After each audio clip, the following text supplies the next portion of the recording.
Welcome to Money Talks, a series of interviews with me, Liam Halligan, Economics and Business Editor of GBNews. In this episode, I talked to Linas Pozerskis, co-founder and CEO of WAU, a company selling long-range electric bikes. Headquartered in Birmingham, WAU was set up in 2018 after Linas and his team conducted extensive market research among avid cyclists to find out what makes the perfect electric bike. Today's WAU bikes, the company says, combine effortless repair with a 100-mile range between charges. WAU keeps prices down by avoiding high street markup, going direct to consumers. Starting from a garage in Nottingham, Linas now runs from a sizeable manufacturing plant, but the journey's been challenging to say the least. To get the business up and running, he and other founders invested their savings, worked 100-hour weeks, and slept on the factory floor.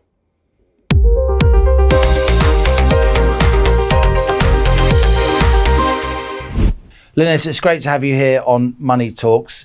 You came to the UK from Lithuania as a kid. You've become a businessman, an entrepreneur. Why electric bikes? Essentially, the long story short is because a lot of large EVs get a lot of attention. So they look sexy, people are proud to have them, either they're Lucid, Tesla, Rivian.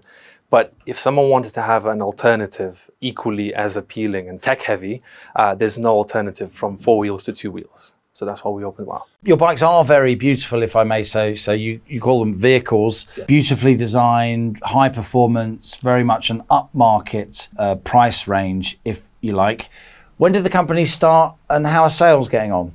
Originally, we started in 2018. The first 2 years were very heavy in research and development. So getting all the documentation, the manufacturing tools, and then shifting the Shanghai plant to Essex. So now we all manufacture here.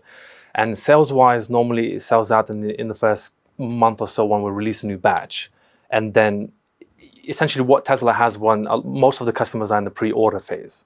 So when you place an order, you go into a queue of pre-orders and then we try to catch up to fulfill. So meeting the demand is one of the biggest challenges we have. What made you move the manufacturing from Shanghai to Essex? Most people would think surely everyone's moving manufacturing in the other direction.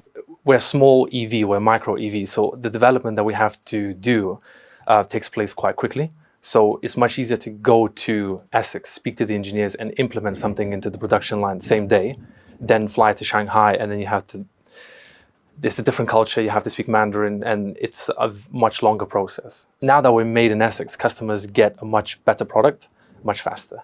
How's it been in terms of finding the right people to implement your vision here in the UK in terms of engineers? A lot of British people, they're a bit down on, we used to be the workshop of the world.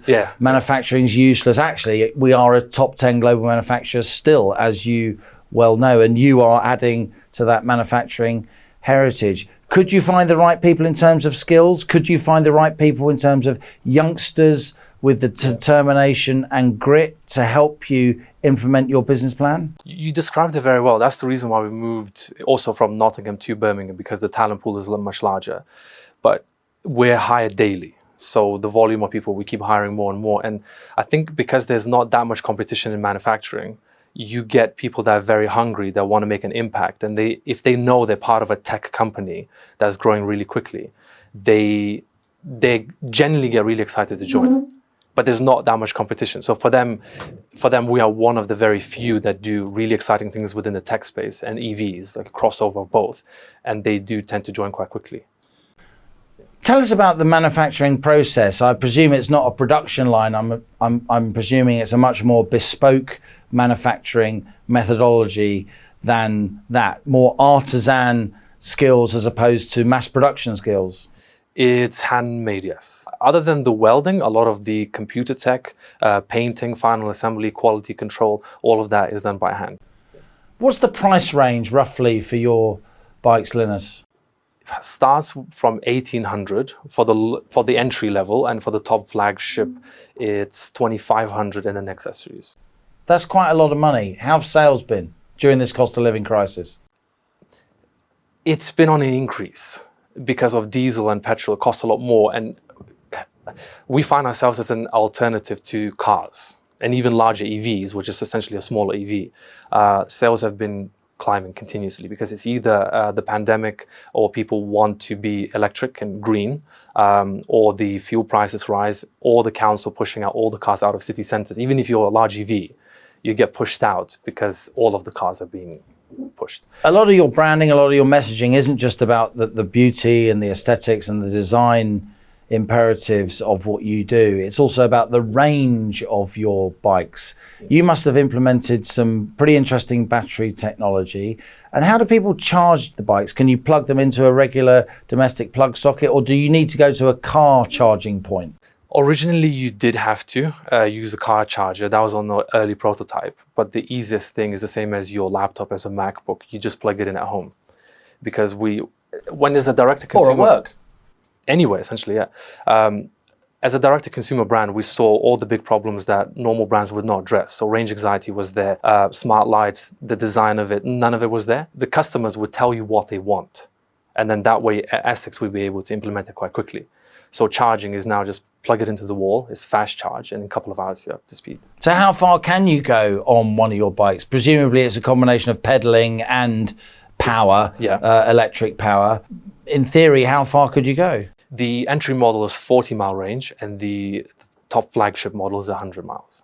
On one charge? Yes. And how long does it take to charge? If you take the long range from 0 to full, it's approximately 5 hours. Okay. Yeah. But just to top it up, it's a lot less than that. It's a lot less, yeah. No one really goes from 0. It's the same as with your phone. With a computer. You just top it up. A lot of manufacturers we talk to here on The Money are suffering from supply chain issues. You are manufacturing a relatively small but very complex product with lots of electronics, steel, all kinds of materials, I presume from all over the world. Are these supply chain issues hitting you?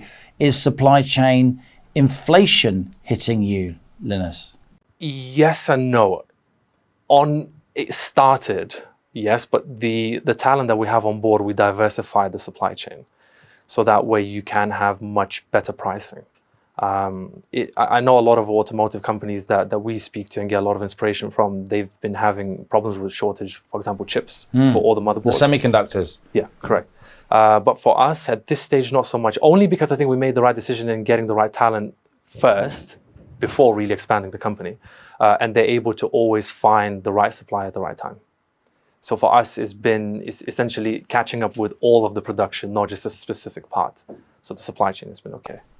How about prices? How about supply chain inflations? The cost of so many basic materials has gone up a lot. The cost of transportation, shipping stuff in containers from Asia and other parts of the world. You must be feeling those pressures, and surely those pressures must be feeding into eventually your consumer headline prices. It is, yes. I think as a company, we took a lot of risk early on to develop really strong USPs. We built a very loyal customer base. When they essentially become part of the family, they're the early adopters and they really love the brand. When the price rises, you don't want to pass it on. So we eat the losses and we keep the prices. And when there's a waiting list, which you've developed, people order a bike at a price, you can't then say you've waited a few months for your bike and it's now going to cost you more. You can't really do that, can you? You don't, yeah. Short answer, yeah, you don't. So if it ever does increase for us, we normally take it internally and we don't, the price stays the same for everyone. Now, tell us about this brand, WAU, spelled W-A-U. It stands for We Are Universal. Yeah. Where did the name come from? Everything started with an Indiegogo crowdfunding campaign. So we knew that EVs are taking place and essentially the same thing as mainframe computers going down to personal computing.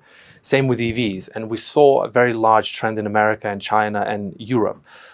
Then we decided to do the crowdfunding campaign. And then we just took all the feedback from everyone to build the vehicle to what people wanted. And then the community gave the name because every time they would see it, we do call it a vehicle. But every time they would see the prototype on the road, everyone will always go, oh, wow. It's a bit like if you drive a Volkswagen Beetle, as I used to, or an old Defender, as I currently do, you kind of flash when it's pathetic. I know, middle-aged men sort of signalling to each other. You flash each other as you go past. Yeah. Is it a bit like that with your bikes? Those who own them feel that there's a bit of a community thing going on? I would say so, yeah. Yeah, there's, and it kind of, anytime it's on a road, people always talk about it. There's a lot of word of mouth because of the design and the lights. There's a lot of attention that go to it, but the community essentially the customers gave the name to the brand. Do you know roughly how many WOW bikes are out there right now? Will I be seeing them on the road if I'm going to look out for them? You will in London. It's very heavy in London. I don't know if I can give the exact number, but it's... Are we talking thousands, hundreds? We are thousands, yeah. And okay. Internally, we have to triple the production volume every year. That's pretty good, seeing as you only started in 2018. You've had a pandemic, obviously lots of setbacks, global economic turmoil. To have thousands of bikes on the road, you must be pretty chuffed. I can give you a number, which is by 2024, we have to get to 20,000 units on the road, actively being used. I keep thinking of Brompton, because Brompton started out as, and it's good to see you smile and your eyes lit up there as I mentioned it. It started out as a kind of kooky little company, a bit of a cult, these weird fold-up bikes. But now it's absolutely massive. Is that the vision for WOW? How big do you think this can get? And are you thinking of producing elsewhere, moving beyond your single factory? It's inevitable, yeah. It's...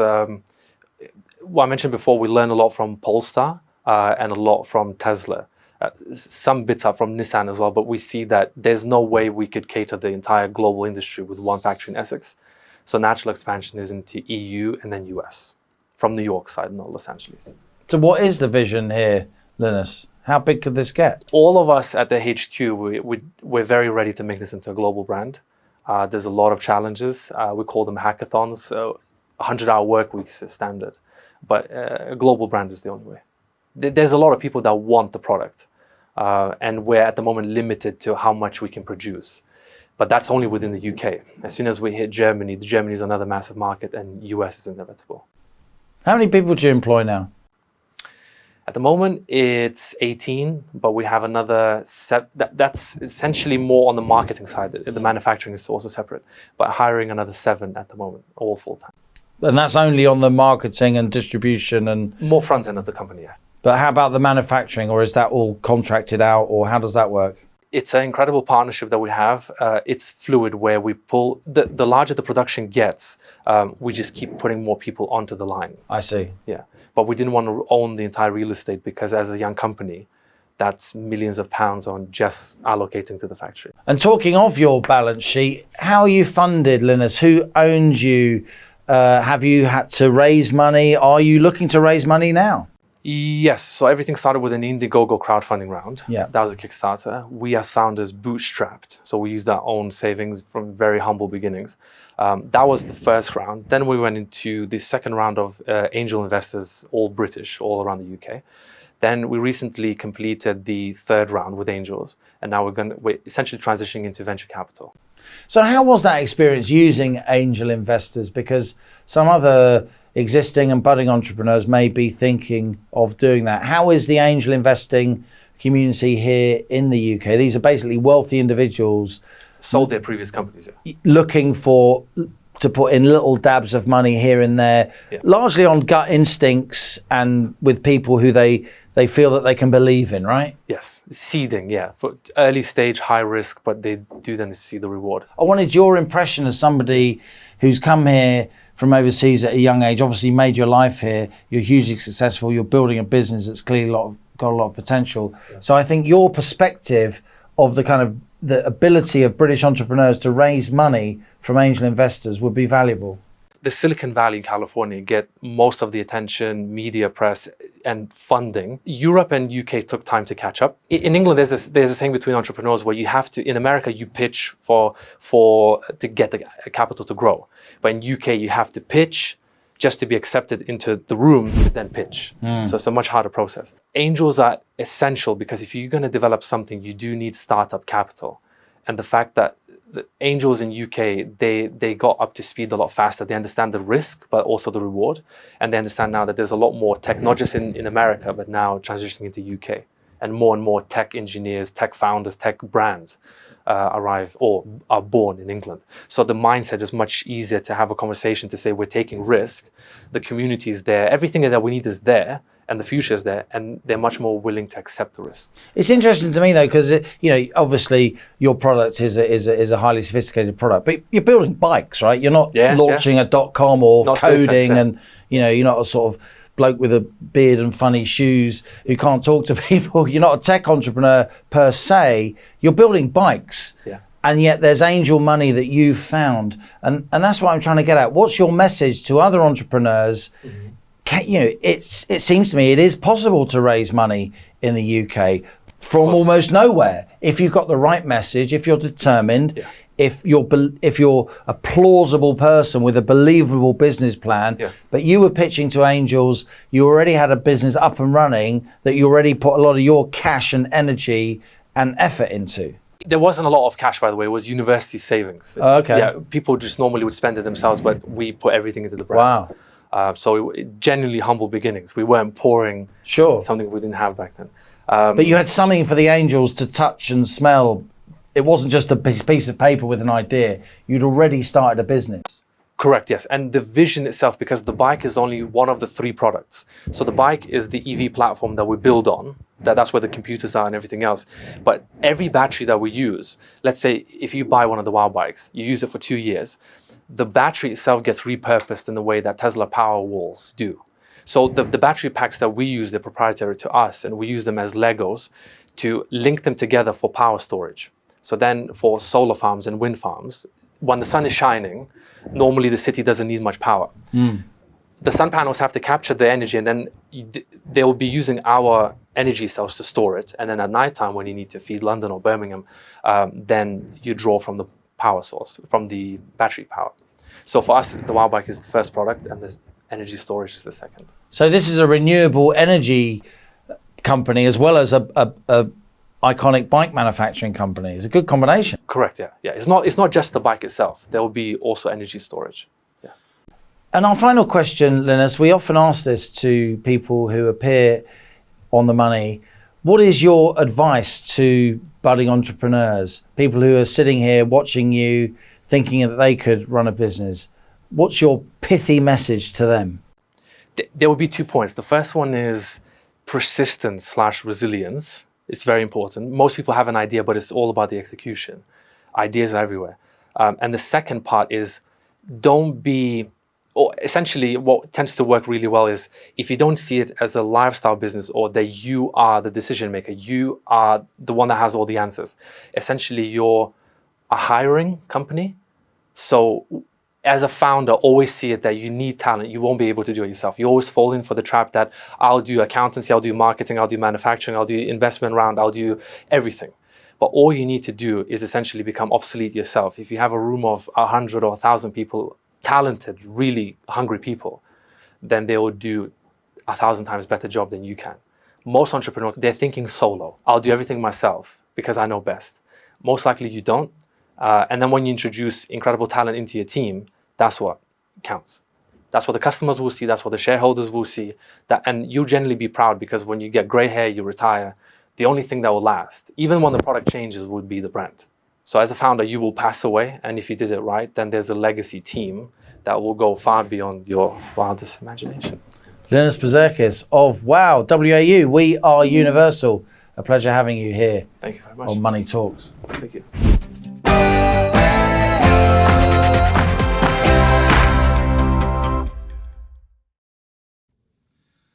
Thanks a lot for listening to Money Talks with me, Liam Halligan, Economics and Business Editor of GBNews.